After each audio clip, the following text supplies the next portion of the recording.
महाराज महाराज, वो आ गया है। वो अकेला नहीं है, वो अपने साथ बहुत बड़ी ताकत लेकर लौटा है। क्या हुआ सिपाही, कौन आ गया है जिसके खौफ ने तुम्हें इस तरह पागल कर दिया है? अर्जुन अपने साथ एक बड़ा काफिला लेकर तेजी से राजवीर की ओर बढ़ रहा था। उसके साथ चल रही उसकी विशाल सेना इस बात का सबूत थी कि आज वो जंगल में बड़ी तबाही मचाने वाला है। जंगल की जिस बस्ती के सामने से अर्जुन अपनी सेना लेकर गुजरा तो उसकी विशाल सेना देखकर जानवरों ने डर के मारे अपने दरवाजे बंद कर लिए। दुश्मन के जंगल की बड़ी दीवारें भी अर्जुन का सामना नहीं कर पाईं। अर्जुन की ताकत के आगे वो दीवारें भी चूर चूर हो गईं। लेकिन अर्जुन की इस तबाही की क्या वजह थी? आखिर उसका क्या मकसद था? आइए जानते हैं। ये कहानी शुरू होती है हीरा और राजवीर, दो भाइयों की जिंदगी से, जहां राजवीर ने चालाकी से जंगल की सारी जमीन हड़पकर खुद को जंगल का राजा घोषित कर दिया और वहीं हीरा अपने भाई से मिले धोखे के बाद गरीबी में अपना जीवन गुजार रहा था। लेकिन उस गरीबी में भी वो दिन हीरा की जिंदगी का बहुत ही खुशी भरा दिन था, क्योंकि उसकी पत्नी रुमझुम शेरनी गर्भवती थी और जल्दी वो अपनी संतान को जन्म देने वाली थी। उस रात जंगल में तेज हवाएं चल रही थी, आसमान काले बादलों से घिरा हुआ था और जंगल में जोरों की बारिश हो रही थी। उस तेज बारिश में हीरा अपनी पत्नी रुमझुम के साथ अपनी गुफा पर ही था कि तभी अचानक रुमझुम को तेज प्रसव पीड़ा शुरू हो गई और रुमझुम तेज दर्द के कारण जमीन पर गिरकर बेहोश हो गई। उठो रुमझुम उठो, ये तुम्हें क्या हो गया? राजवीर उस तेज मूसलाधार बारिश में जैसे तैसे अपनी पत्नी रुमझुम को उठाकर अस्पताल लेकर आया। डॉक्टर ने रुमझुम के सारे चेकअप किए।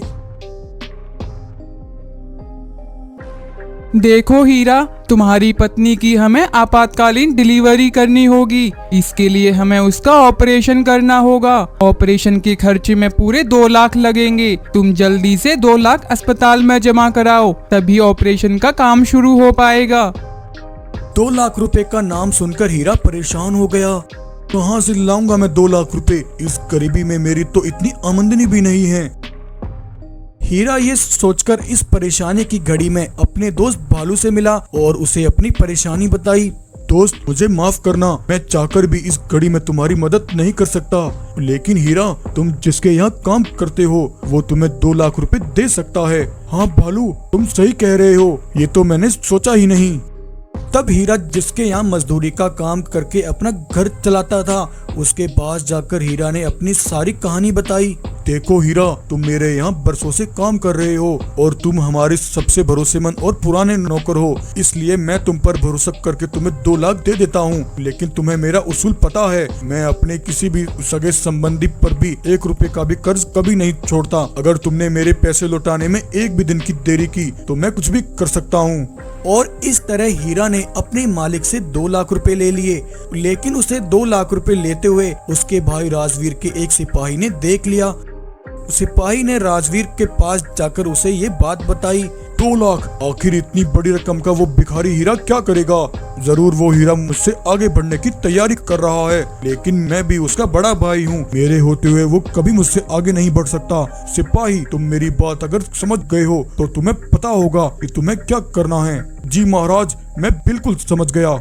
राजवीर के कहने पर उसके सिपाही ने बीच रास्ते में हीरा पर नुकीला भाला फेंककर उस पर हमला किया। तेज भाले के वार से हीरा ने वहीं अपना दम तोड़ दिया और सिपाही ने वो पैसे उठाकर राजवीर को लाकर दिए। लेकिन इसी बीच अस्पताल में डॉक्टर को आपातकालीन स्थिति में रुमझुम की डिलीवरी करनी पड़ी। रुमझुम ने एक नन्हे बेटे को जन्म दिया, लेकिन नियति ने रुमझुम के बेटे की जिंदगी में एक ऐसा खेल खेला जहां एक तरफ हीरा की जान जा चुकी थी, वहीं दूसरी तरफ रुमझुम शेरनी भी अपने बेटे को जन्म देकर दुनिया से अलविदा ले चुकी थी। न जाने ये मासूम बच्चा कैसी किस्मत लिखवा कर आया है। एक तो इसके पिता अभी तक वापस नहीं लौटे और इसकी बेचारी माँ भी इसे जन्म देकर चल बसी। बरसों से मेरी कोई औलाद नहीं है। शायद भगवान ने तुम्हारी परवरिश मेरे हाथों लिखी है। यूं उस शेरनी डॉक्टर ने हीरा और रुमझुम के बेटे को गोद ले लिया और उसने उस बच्चे का अच्छे से पालन पोषण किया। ऐसे ही कुछ साल बीत गए। डॉक्टर शेरनी ने उसका नाम अर्जुन रखा। लेकिन 6 महीने बाद हीरा ने जिससे पैसे लिए थे उसके सिपाहियों ने पता लगते ही उस डॉक्टर शेरनी और उसके बेटे को घर से बाहर निकाल दिया और उसके घर पर कब्जा कर लिया। माँ, आखिर हमने इनका क्या बिगाड़ा है जो इन्होंने हमसे हमारा घर छीन लिया। अर्जुन की माँ डॉक्टर शेरनी इस बात से बिल्कुल अनजान थी कि उसके साथ उन सिपाहियों ने ऐसा क्यों किया। अर्जुन और उसकी माँ ये सोचकर परेशान हो रहे थे। तभी अर्जुन के पिता हीरा का वही पुराना दोस्त भालू भागता हुआ उनके पास आया। डॉक्टर शेरनी, क्या ये जवान शेर हीरा और रुमझुम का बेटा है? जल्दी बताओ बहन, मेरा ये जानना बहुत जरूरी है। माँ, ये भालू कौन है और ये किस बारे में बात कर रहा है? तब डॉक्टर शेरनी ने भालू को सारी बात बताई। हाँ भालू, अर्जुन हीरा और रुमझुम का ही बेटा है। लेकिन ऐसी क्या बात है जो तुम अर्जुन को बताने के लिए इतने उतावले हो रहे हो? अर्जुन बेटा, उस दिन वो सारे पैसे और तुम्हारे पिता हीरा की हत्या तुम्हारे सगे चचा राजवीर ने कराई थी। मैं बरसों से तुम्हारी खोज कर रहा था। जब तुम्हारे चचा राजवीर के सिपाही ने धोखे से मेरे दोस्त हीरा की हत्या की, तब मैं ये देखकर तुरंत अस्पताल पहुंचा। लेकिन तब तक शेरनी बहन अर्जुन को लेकर वहां से जा चुकी थी। जैसे ही मुझे यहाँ का पता लगा तो मैं तुरंत यहाँ चला आया। ये कहकर भालू ने अर्जुन को उसके पिता की हत्या की सारी कहानी सुनाई। अपने पिता की हत्या की कहानी सुनकर अर्जुन गुस्से से पागल हो गया। मुझे उससे बदला चाहिए। उसने मुझसे मेरा सब कुछ छीन लिया। मेरे अंदर जल रही बदले की ये आग अब उसे मिटा कर रख देगी। और अर्जुन आज इसीलिए अपने पिता की हत्या का बदला लेने के लिए अपने चचा राजवीर के सामने अपनी एक बड़ी विशाल सेना के साथ उसके सामने आकर खड़ा हो गया। गद्दार चचा, तुमने तो गद्दारी की सारी हदें पार कर दी। पैसों के लालच में तुम इतने गिर गए कि तुमने अपने सगे भाई तक को नहीं छोड़ा। तुमने अपने ऊपर सगे भाई होने का जो कलंक लगाया है, आज मैं उस कलंक को हमेशा हमेशा के लिए मिटा कर रख दूंगा। ये कहते ही अर्जुन के सिपाहियों ने राजवीर के सिपाहियों को कुछ ही मिनटों में कुचल कर रख दिया और अर्जुन ने राजवीर पर जोरदार हमला करके उसे वहीं ढेर कर दिया और राजवीर को मारकर अर्जुन ने उसे इबरत का निशान बना दिया। गद्दार राजवीर को मारकर अर्जुन ने उसके जंगल को अपने कब्जे में ले लिया और फिर अर्जुन हंसी खुशी अपनी माँ के साथ उस जंगल पर राज करने लगा और इस तरह अर्जुन का बदला भी पूरा हो गया। तो ये कहानी आपको कैसी लगी? अगर कहानी पसंद आई हो तो वीडियो को लाइक करें और ऐसे ही मजेदार कहानियां देखने के लिए हमारे चैनल को सब्सक्राइब करें।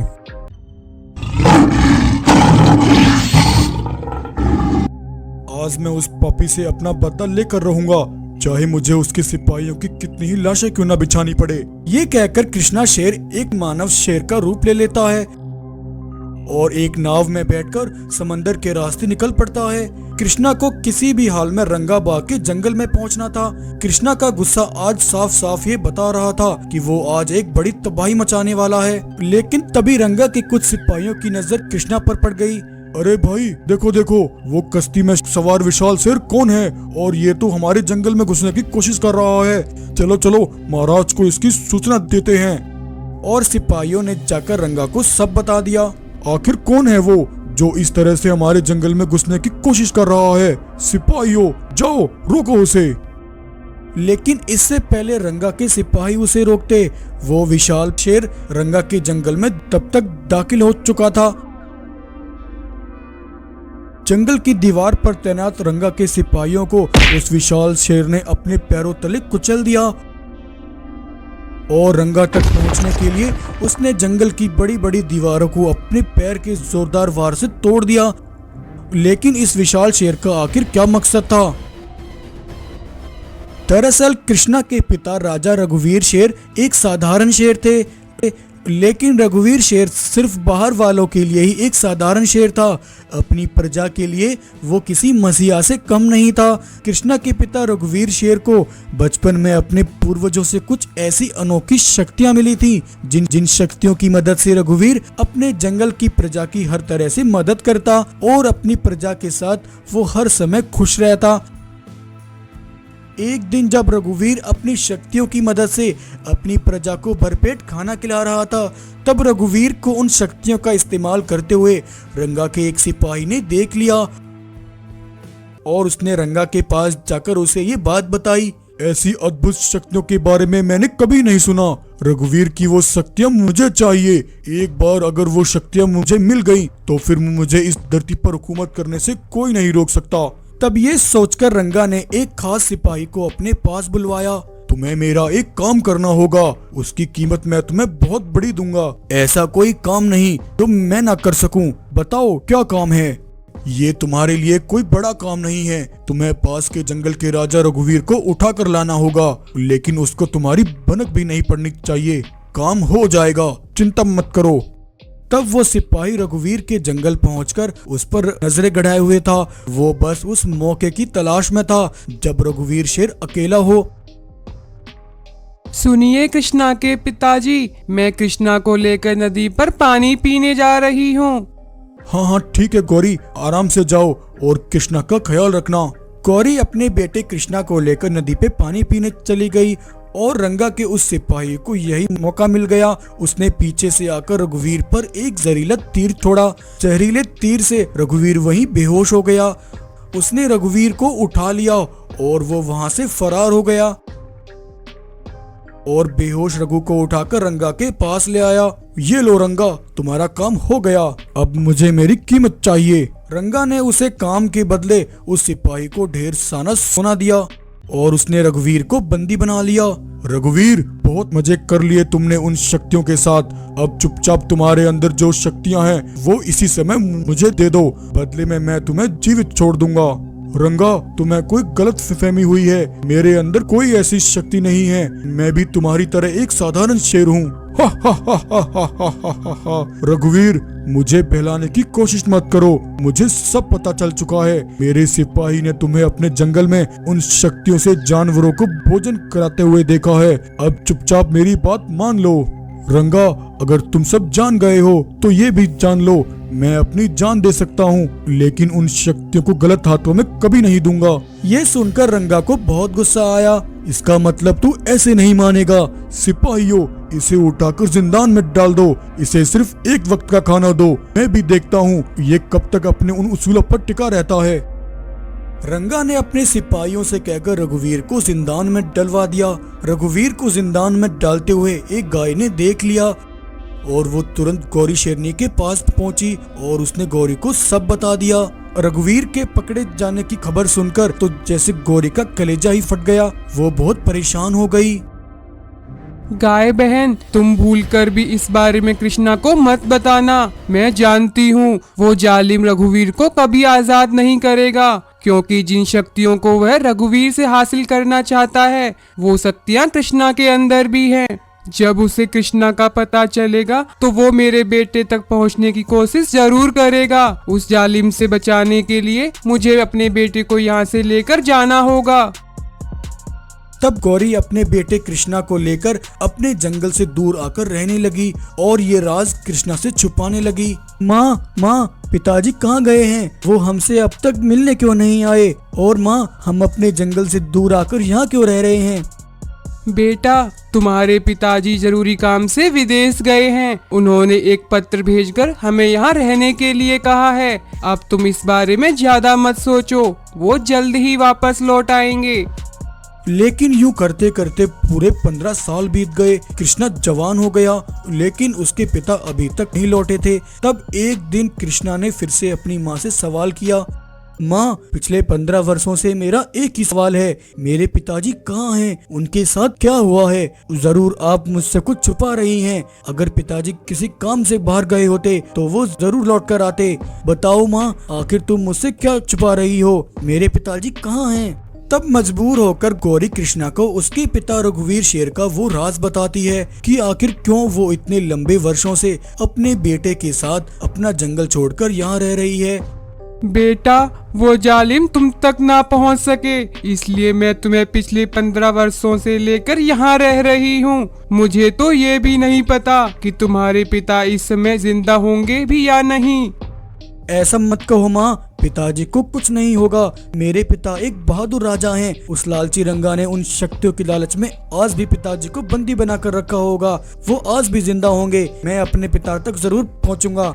तब गौरी ने कृष्णा को उसके अंदर छिपी उन ताकतवर शक्तियों के बारे में बताया और तब कृष्णा ने अपनी शक्तियों को याद करते हुए विशाल रूप ले लिया और विशाल ताकतवर रूप लेकर और विशाल ताकतवर रूप लेकर कृष्णा रंगा के जंगल पहुंच गया। विशाल ताकतवर शेर को देखकर रंगा के कुछ सिपाही तो डरकर भाग खड़े हुए और रंगा के कुछ सिपाहियों को कृष्णा ने उधेड़ कर रख दिया। कृष्णा ने अपने पिता रघुवीर को रंगा की कैद से आजाद करा लिया और उस पापी रंगा को उसी जिंदान में डाल दिया जिस तरह उसने कृष्णा के पिता रघुवीर को सालों तक अपनी बेड़ियों में बांध कर रखा। और इस तरह फिर से सालों बाद बिछड़ा हुआ रघुवीर का परिवार आबाद हो गया। रघुवीर कृष्णा और अपनी पत्नी गौरी के साथ हंसी खुशी फिर से जंगल में रहने लगा।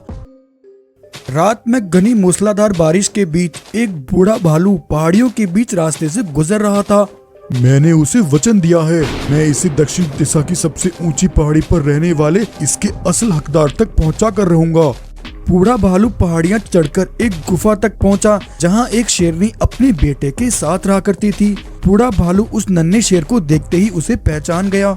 रुमझुम बेटा, बड़ा लंबा सफर करके मैं यहाँ तक पहुँचा हूँ। ये इस बच्चे के पिता ने मुझे मरने से पहले इस जिम्मेदारी को तुम तक पहुँचाने के लिए कहा था। सो आज मैं यह जिम्मेदारी तुम्हारे बेटे को सौंप कर अपना वचन पूरा कर रहा हूँ और अब लगता है मेरा अंतिम समय भी आ गया है। बहादुर बेटा, तुम अपनी इस बूढ़ी माँ का ख्याल रखना। इतना कहकर बूढ़ा भालू अपने प्राण वहीं त्याग देता है। लेकिन बूढ़े भालू के पास ये जादुई मणि कहाँ से आई?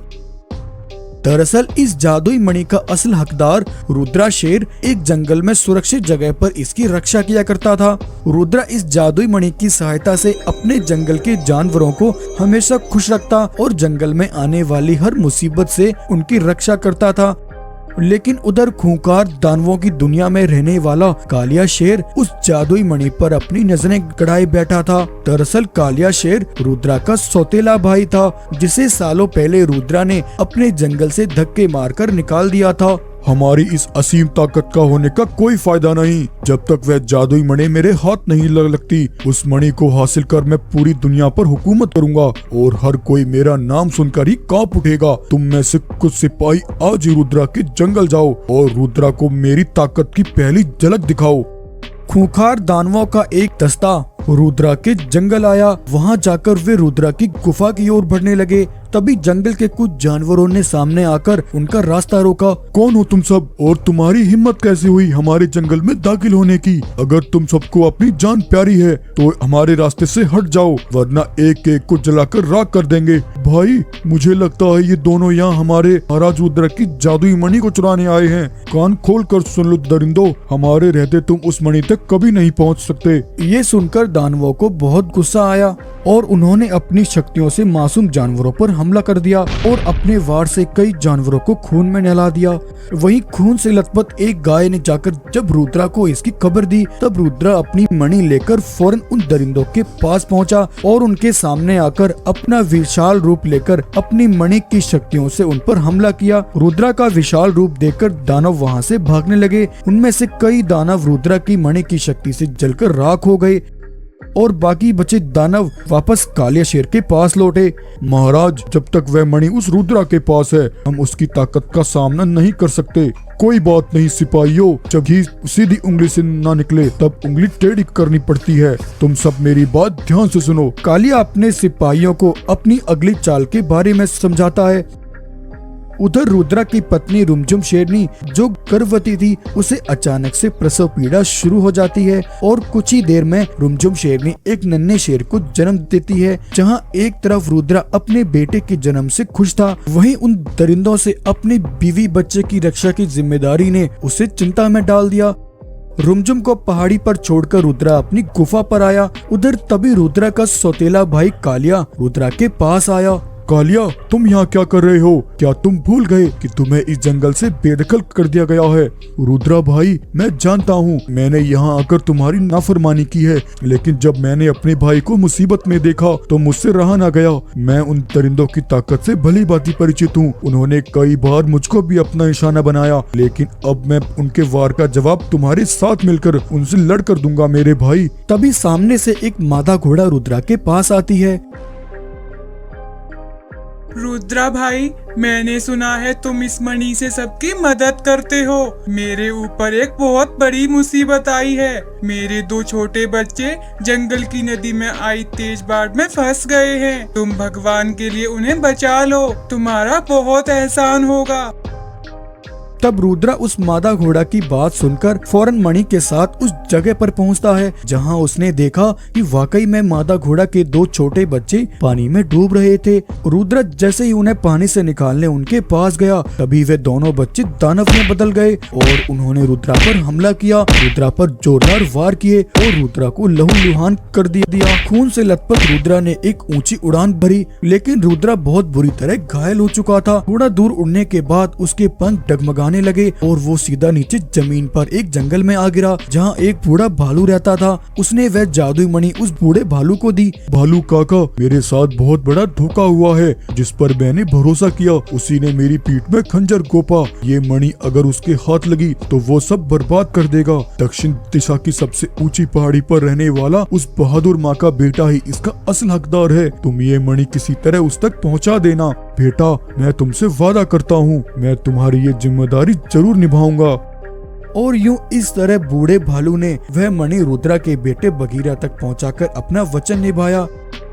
अब रुमझुम शेरनी ने बगीरा को पाल पोस कर जवान किया। तब एक दिन रुमझुम ने बगीरा को जादुई मणि देते हुए कहा, बगीरा, अब तुम्हारा इस मणि को इस्तेमाल करने का वक्त आ गया है। तुम्हें उस जालिम को खत्म करके अपने पिता का बदला उससे लेना है और अपने जंगल को भी उसके चंगुल से आजाद कराना है बेटा। इतना कहकर रुमझुम ने बगीरा को सारी कहानी बताई। तब बगीरा ने एक विशाल रूप लिया। माँ, वो सब अब मेरे कहर से नहीं बच पाएंगे। माँ, तुम मेरी पीठ पर बैठ जाओ। आज मैं उन दरिंदों से अपने जंगल को आजाद कराऊंगा। तब बगीरा अपनी माँ को पीठ पर बिठाकर वहाँ से उड़ता है और अपनी माँ रुमझुम को लेकर अपने जंगल लौटता है जहाँ उसके जंगल पर उसके सौतेले चाचा कालिया ने कब्जा किया था। बगीरा ने उन दरिंदों को मार मार कर उनका कचूमर बना दिया और इस तरह आज बगीरा ने अपने पिता के हत्यारे से बदला लिया और अपने जंगल को फिर से हासिल करके उसे फिर से संभाल लिया। तो ये कहानी आपको कैसी लगी? अगर कहानी पसंद आई है तो वीडियो को लाइक एंड चैनल को सब्सक्राइब जरूर करें।